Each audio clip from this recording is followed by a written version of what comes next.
Hello friends. UP TSPSC draft pen के लिए जो हम टॉपिक कवर कर रहे हैं माइक्रो और मैक्रो जलवायु का, वो उससे आगे का पार्ट देख लेते हैं। ठीक है, यहाँ तक हमने पिछली वीडियो में कवर किया था। अगला क्वेश्चन है,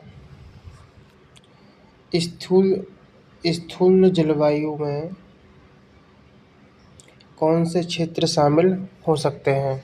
तो स्थूल जलवायु में क्षेत्र आते हैं वो देश, महाद्वीप और महासागर होते हैं। ठीक है, अगला प्रश्न है, कौन सी कृषि गतिविधियां स्थूल जलवायु पर निर्भर करती हैं? तो वो है व्यापक फसल चक्र और सिंचाई योजना। जलवायु परिवर्तन स्थूल जलवायु को कैसे प्रभावित करता है? जलवायु परिवर्तन स्थूल जलवायु को कैसे प्रभावित कर रहा है? आंसर हो जाएगा चरम मौसम घटनाओं की वृद्धि से। ठीक है, स्थूल जलवायु का समाज पर क्या प्रभाव पड़ता है? तो इसका आंसर है खाद्य सुरक्षा, जल आपूर्ति और जीवन शैली। ठीक है, सारे क्वेश्चन बहुत इंपॉर्टेंट हैं। ठीक है, ऐसे ही क्वेश्चन पेपर में पूछे जाएंगे।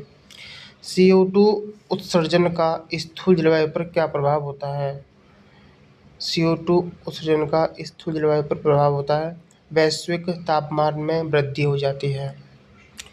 स्थूल जलवायु के अध्ययन से क्या लाभ होता है? आंसर हो जाएगा दीर्घकालिक जलवायु नीति बनाना।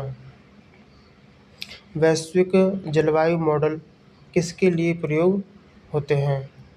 वैश्विक जलवायु मॉडल किसके लिए प्रयोग होते हैं? आंसर हो जाएगा स्थूल जलवायु की भविष्यवाणी के लिए। स्थूल जलवायु किसके लिए चुनौतीपूर्ण है?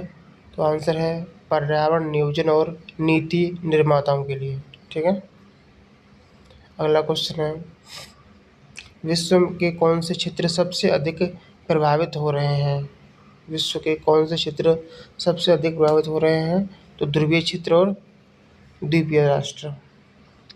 स्थूल जलवायु का अध्ययन कौन से विषय में किया जाता है? तो स्थूल जलवायु का अध्ययन जलवायु विज्ञान में, मतलब क्लाइमेटोलॉजी में किया जाता है। जलवायु परिवर्तन और स्थूल जलवायु का संबंध क्या है? जलवायु परिवर्तन और स्थूल जलवायु का संबंध है दीर्घकालिक जलवायु प्रतिरूप में बदलाव। ठीक है, नेक्स्ट है, स्थूल जलवायु पर किसका प्रभाव नहीं होता? तो तात्कालिक स्थानीय क्रियाओं का प्रभाव नहीं होता है। स्थूल जलवायु के प्रकारों की पहचान किससे होती है?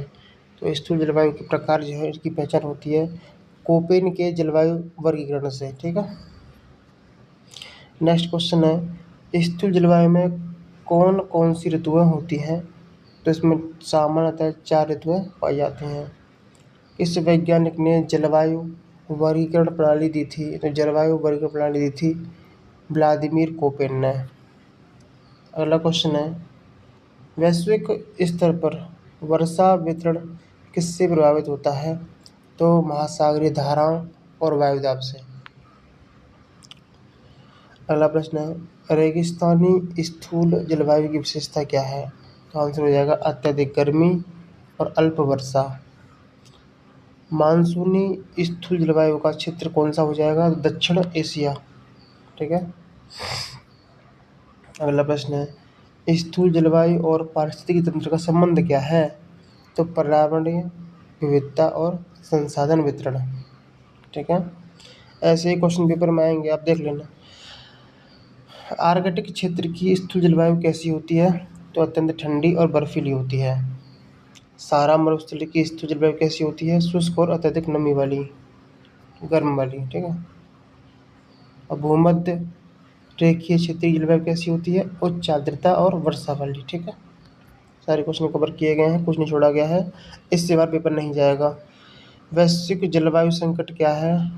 औसत वैश्विक तापमान में खतरनाक वृद्धि। अगला क्वेश्चन है, स्थूल जलवायु में जलवायु परिवर्तन का प्रमाण कैसे मिलता है? तो हिमनदों का पिघलना, समुद्र स्तर में वृद्धि। नेक्स्ट है, स्थूल जलवायु की निगरानी कैसे की जाती है? आंसर हो जाएगा उपग्रह, सेंसर और जलवायु मॉडल के द्वारा।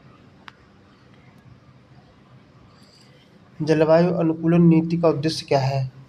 स्थूल जलवायु प्रभावों से बचाव और तैयारी। स्थूल जलवायु से संबंधित सबसे बड़ी अंतर्राष्ट्रीय संस्था कौन सी है? तो वह IPCC, ठीक है, इंटर गवर्नमेंटल पैनल और क्लाइमेट चेंज फॉर्म हो जाएगी इसकी। IPCC की फॉर्म पूछी जा सकती है। जलवायु परिवर्तन पर वैश्विक सहयोग की आवश्यकता क्यों है? तो आंसर हो जाएगा वैश्विक स्तर पर प्रभाव और उसका समाधान ढूंढने के लिए। नेक्स्ट है, जलवायु किसे कहते हैं? तो आंसर हो जाएगा किसी स्थान की दीर्घकालिक मौसम की स्थिति को जलवायु कहते हैं। अब नेक्स्ट क्वेश्चन है, मौसम और जलवायु में मुख्य अंतर क्या है? तो देखो आंसर यहाँ पे, मौसम अल्पकालिक होता है जबकि जलवायु दीर्घकालिक होती है। ठीक है। भारत में कितनी प्रमुख जलवायु ऋतुएं हैं? तो 4 ऋतुएं पाई जाती हैं, गर्मी, बरसात, शरद और सर्दी। ठीक है। कोपेन जलवायु वर्गीकरण किस पर आधारित है? आंसर हो जाएगा तापमान और वर्षा पर। भूमध्य रेखीय जलवायु की विशेषता क्या है? भूमध्य रेखीय जलवायु की विशेषता हो जाएगी उच्च तापमान और भारी वर्षा। मानसूनी जलवायु किस महाद्वीप में प्रमुख है? तो मानसूनी जलवायु जो है वो एशिया महाद्वीप में प्रमुख है। तापमान को मापने का यंत्र है थर्मामीटर। ठीक है। नेक्स्ट क्वेश्चन लास्ट है, जलवायु को प्रभावित करने वाला प्रमुख कारक कौन सा है? तो अक्षांश है। समुद्र के पास के क्षेत्रों की जलवायु कैसी होती है? सममित, मतलब मॉडरेट। दोस्तों आज की वीडियो में इतना ही, थोड़ी देर में दूसरा वीडियो आने वाला है। बाकी मैं थोड़ा आपको बता दूं, ये जो PDF है माइक्रो और मैक्रो जलवायु की 12 से 15 पेज की है, टोटल 500 क्वेश्चन इसमें है। जिसको भी ये PDF चाहिए वो मुझे कॉन्टैक्ट कर सकता है व्हाट्सएप नंबर पर, कमेंट बॉक्स में आपको मिल जाएगा। ठीक है। बाकी अगर आप वीडियो से पढ़ना चाहते हैं तो वीडियो तो आ रही हैं, दीदी रहेंगी। और जिसको जल्दी पढ़ना है, जल्दी सिलेबस ख़त्म करना है तो सारा कंटेंट ले सकता है। सारा कंटेंट ऑनलाइन फॉर्म में मिल जाएगा आपको। ठीक है। धन्यवाद।